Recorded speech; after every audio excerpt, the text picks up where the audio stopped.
প্রিয় সুধী, আসসালামু আলাইকুম।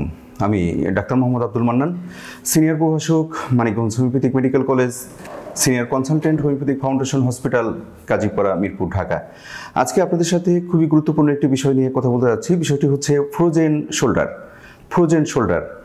ফ্রোজেন কথাটি শুনলে আমাদের মনে পড়ে যে ফ্রোজেন মানে ফ্রিজ হয়ে যাওয়া, মানে জমে যাওয়া। তাহলে শোল্ডার, এই যে আমাদের যে শোল্ডার জয়েন্ট বা আমাদের কাঁধের যে জয়েন্টটা রয়েছে, এই জয়েন্টটা কখনো কখনো জমে যায় বা আমরা হাতটা উঁচু করতে পারি না বা নাড়াতে পারি না, অনেক কষ্ট হয়। এই যে জমে যাওয়া বা ফ্রিজ হয়ে যাওয়া, এই ব্যাপারটা থেকেই নাম হয়েছে ফ্রোজেন শোল্ডার। এখন আমি যেটা বলতে চাচ্ছি যে এই যে ফ্রোজেন শোল্ডার, এটা কি কি কারণে হয়?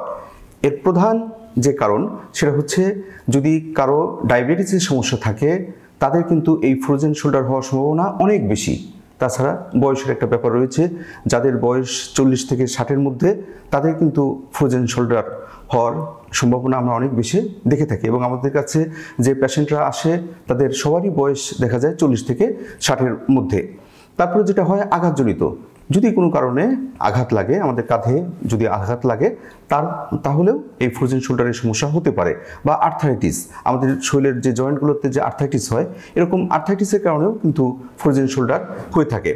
তারপরে দেখা যায় যে বিশেষ করে মেয়েদের ক্ষেত্রে আমরা দেখেছি যে এই ফ্রোজেন শোল্ডারের ব্যাপারটা বেশি দেখা যায়, কারণ মেয়েরা একই ধরনের কাজ তারা বারবার করে, অর্থাৎ হাতের কাজ, গৃহস্থলীর অনেক কাজ যে তাদেরকে বারবার হাতের মাধ্যমে বা হাতকে সঞ্চালনের মাধ্যমে করতে হয়।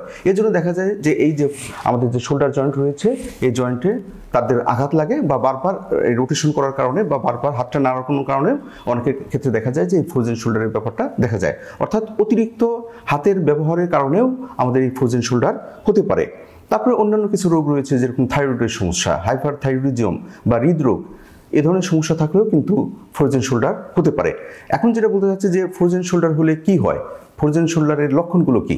ফ্রোজেন শোল্ডারের ক্ষেত্রে আমরা দেখতে পাই যে প্রধান যে লক্ষণ সেটা হচ্ছে হাত তোলা যায় না। হাত উপরের দিকে তোলা অথবা পিছনের দিকে নেওয়া, এটা কিন্তু খুব কষ্টকর হয়ে যায়। মনে হয় যে না, এই জয়েন্টটা একদম জমে গেছে।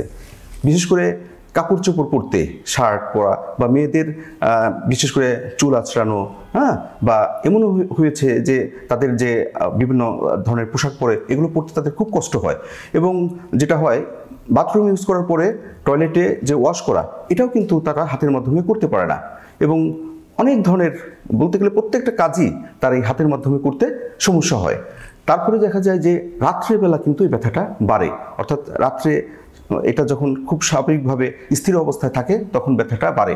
এবং রাত্রে আমরা দেখেছি যে অধিকাংশ পেশেন্ট এসে আমাদের কমপ্লেন করে যে সকালে ঘুম থেকে ওঠার পরে তারা কোনোভাবেই হাতটা উঠাতে পারে না, হাতে প্রচণ্ড ব্যথা লাগে এখন, এবং এই জায়গাটা প্রচণ্ড শক্ত হয়ে যায়, ফ্রিজ হয়ে যায়। এগুলো হচ্ছে মূলত লক্ষণ। এখন এটা যদি প্রতিরোধ করতে হয়, তাহলে আমাদের কি করতে হবে? আমাদের নিয়মিত কিছু ব্যায়াম করতে হবে। অর্থাৎ আমাদের যে এই হাতটা রয়েছে বা এই জয়েন্টটা রয়েছে, এটা কিন্তু তার একটা মুভমেন্ট দরকার। যদি আমরা সবসময় যদি এটা স্থির অবস্থায় থাকে বা যারা কোনো ধরনের কাজ করে না, তাদের ক্ষেত্রে কিন্তু দেখা যায় যে এই ফ্রোজেন শোল্ডার হওয়ার সম্ভাবনা বেশি থাকে। স্বাস্থ্যকর জীবনযাত্রা, আমাদের জীবনযাত্রা স্বাস্থ্যকর হতে হবে, অর্থাৎ আমাদের হেলদি লাইফ মেনটেন করতে হবে, ঠিকমতো খাবার দাবার খেতে হবে, আমাদের ঘুমাতে হবে, সঠিক নিয়মে জীবনযাত্রা পরিচালনা করতে হবে। ডায়াবেটিস থাকলে সেটা নিয়ন্ত্রণে রাখতে হবে, হৃদরোগ বা হাই ব্লাড প্রেশার, এগুলো আমাদের নিয়ন্ত্রণে রাখতে হবে। অনেকে আছে অধিকক্ষণ বসে থেকে কাজ করে, এটাও কিন্তু একটা সমস্যা। দীর্ঘক্ষণ একইভাবে একই মুভমেন্টে যদি আমাদের হাতটা রাখা হয়, সেক্ষেত্রেও কিন্তু ফ্রোজেন শোল্ডার হতে পারে। আর আমাদের প্রতিরোধের জন্য আমাদের এই কাঁধটা উষ্ণ রাখতে হবে, অর্থাৎ এখানে যেহেতু জমে গেছে, কোনো জিনিস জমে গেলে আমরা কি করি, সেখানে গরম বা হট অ্যাপ্লিকেশন করি। অর্থাৎ আমাদের হাতটাতে হট অ্যাপ্লিকেশন করলে অনেকটা এটা ঠিক হয়ে যাবে। তারপরে যখন এই সমস্যা হবে, আমাদেরকে কিছুদিন একটু রেস্টে থাকতে হবে, কমপ্লিট বেড রেস্টে থাকতে হবে। তাহলে আমরা দেখব কি যে এই ফ্রোজেন শোল্ডার আমরা প্রতিহত করতে পারবো। পরিশেষে আমি যেটা বলতে চাচ্ছি যে আমাদের হোমিওপ্যাথিক ট্রিটমেন্ট এই ফ্রোজেন শোল্ডার বা আমাদের জয়েন্টের যে কোনো সমস্যায় হোমিওপ্যাথিক ওষুধ খুব ভালো কাজ করে।